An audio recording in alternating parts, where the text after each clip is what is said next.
डिंडोशी महाराष्ट्र फिर से रुक करते हैं। संजय निरुपम पीछे चल रहे हैं डिंडोशी की सीट पर और वहां पर उनके लिए शिवसेना यूबीटी गुट के उम्मीदवार सुनील प्रभु माफ कीजिएगा, सुनील प्रभु उन्हें पीछे छोड़ रहे हैं। तो ये अपने आप में एक बहुत, तो मुझे लगता है कि जनता दल बदलुओं पर भी नजर रखती है।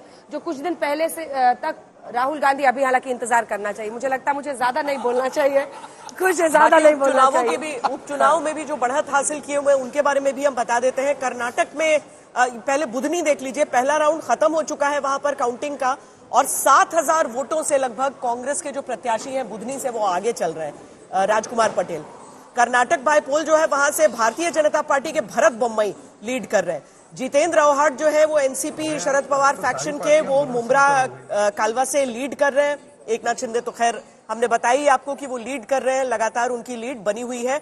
पंजाब भी देख लीजिए, वहां पर आम आदमी पार्टी के कैंडिडेट डेरा बाबा नानक से लीड कर रहे हैं।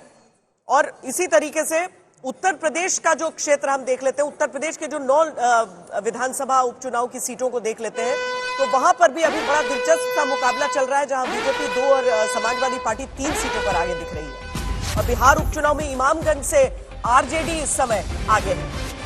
30 सीटों पर भारतीय जनता पार्टी वाली महायुति आगे चल रही है, जिसमें 85 सीटें बीजेपी आगे है। ये बढ़त साफ इशारा कर रहा है। फिलहाल वहीं 81 सीटों पर एनडीए पहुंच गया है। ये बड़ी खबर इस वक्त की हम आपको बता रहे हैं। देखिए 217 सीटों का रुझान आ चुका है, बहुत कम सीटें अब बाकी हैं, लेकिन इसके साथ ही एक इशारा साफ है महायुति की तरफ, शुरुआती रुझान। लेकिन अभी 10 भी नहीं बजे, इंतजार कीजिएगा, 12 बजे जाकर तस्वीर साफ रहेगी।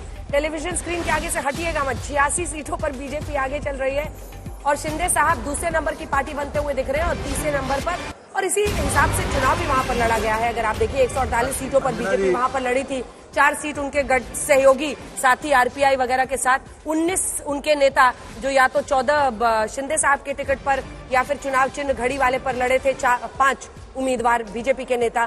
तो कुल मिलाकर तो बहुत बड़ा सीटों पर 86 पे लीड है बीजेपी का। और ये बाकी जो नेता हो गए जो अपना एक निर्दलीय के तौर पर, मुझे याद है कोंकण के इलाके में रिपोर्ट करते हुए मैंने देखा जो भारतीय जनता पार्टी युवा मोर्चा के जो उपाध्यक्ष हैं वो निर्दलीय लड़ रहे थे वहां पर। सपोर्ट उन्हें जो है वो पूरी तरीके से मिल रहा था भारतीय जनता पार्टी के नेताओं का, वहां पर टिकट शिवसेना का था। तो ये सारी चीजें, अभी इन सारे नतीजों को आखिर में मुझे लगता है जोड़कर जब आकलन होगा तो तस्वीर अलग होगी। और 134 पर रुझानों में महायुति की बढ़त एक बड़ी 218 में से 134। हेलीकॉप्टर शॉट आ गया है ऊपर से। हेलीकॉप्टर शॉट में हम आपको बता दें 134 सीटों पर फिलहाल महायुति आगे है, जिसमें हम ब्रेकअप आपको दिखा रहे हैं। 86 सीटों पर बीजेपी, 31 सीटों पर शिवसेना शिंदे गुट, 17 पर एनसीपी। तो वहीं दूसरी तरफ आप देखिए महाराष्ट्र विकास आघाड़ी में जो 79 सीटों के आए हैं, उसमें सबसे बड़ी पार्टी शरद पवार की पार्टी 35 सीटों पर बन रही है। कांग्रेस तीसरे नंबर पर पहुंच गई है 19 के साथ और 25 पर उद्धव गुट।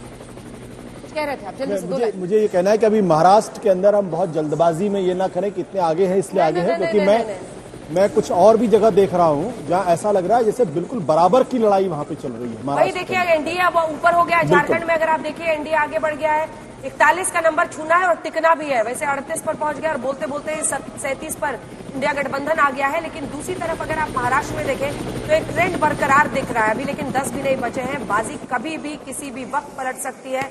अभी बहुत कम का मार्जिन है। आप बारामती की सीट ही देखिए, लगभग 3,500 का ही मार्जिन अभी वहां पर बारामती में अजित पवार बरकरार रख पा रहे हैं अपने भतीजे युगेंद्र पवार के खिलाफ। 8,548 वोट उन्हें मिले हैं तो युगेंद्र पवार को 5,196, 3,352 वोटों का ही फर्क है। तो वहीं डिंडोशी की सीट पर देखिए सुनील प्रभु उद्धव ठाकरे गुट के पीछे छोड़ गए हैं संजय निरुपम को, जो एकनाथ शिंदे की पार्टी में शामिल हुए थे और वहां से चुनावी मैदान में उतरे थे। फिलहाल 38 सीटों के साथ झारखंड में रुझानों में कांटे की टक्कर दिखाई दे रही है। हेमंत सोरेन और उनकी पार्टी बार बार कहती थी जेल का जवाब वोट से जनता देगी, और एनडीए में बार बार ये मुद्दा उठ रहा था कि आपने संथाल परगना को देखा है, वहां पर किस तरह से पूरा जो डेमोग्राफी है वो चेंज हो रहा है। वहां पर आदिवासियों की आबादी जो प्रतिशत में है वो बीते दिनों से लगातार घटी है और वहीं पर बांग्लादेशी घुसपैठियों का मुद्दा बढ़ चढ़कर उठाया जा रहा था। और लोकल आप देखें जब भी इस तरह के चुनाव होते हैं तो जो वहां पर लोग होते हैं वो उन्होंने देखा है कि कई जो बांग्लादेशी घुसपैठी हैं वो वहां पर आकर बस रहे हैं। ऐसे में उनका सवाल यही था कि उनका वोटर आईडी कार्ड कैसे बन जाता है। यही पूरी लड़ाई थी। इस बीच हम झारखंड का भी एक नजारा आपको दिखा दे रहे हैं, जहां पर आप घाटशिला जो कि एसटी रिजर्व सीट है, वहां पर आप देख रहे हैं कि फिलहाल राज्य मंत्री हैं और जेएमएम की तरफ से वो आगे सोरेन के बेटे हैं, वो पीछे चल रहे हैं इस सीट पर। बिल्कुल, चंपई सोरेन के बेटे का पीछे चलना। देखिए, कोल्हान का जो पूरा इलाका है, चंपई सोरेन को माना जाता है, उनको कोल्हान टाइगर भी वहां कहा जाता है। लेकिन अगर उनके बेटे पीछे चल रहे हैं, खुद वो लेकिन अपनी सीट पर आगे चल रहे हैं। कई लोग ऐसा मान रहे थे कि चंपई सोरेन के लिए भी टफ फाइट हो सकती है।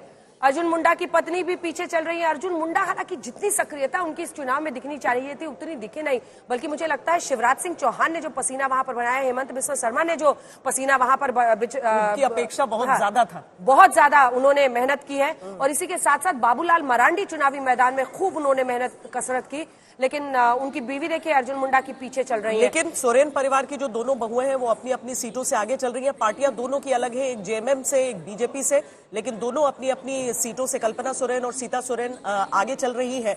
और इस समय जो हम आपको झारखंड का ही अलग अलग हिस्से का बढ़त इस समय दिखा रहे हैं।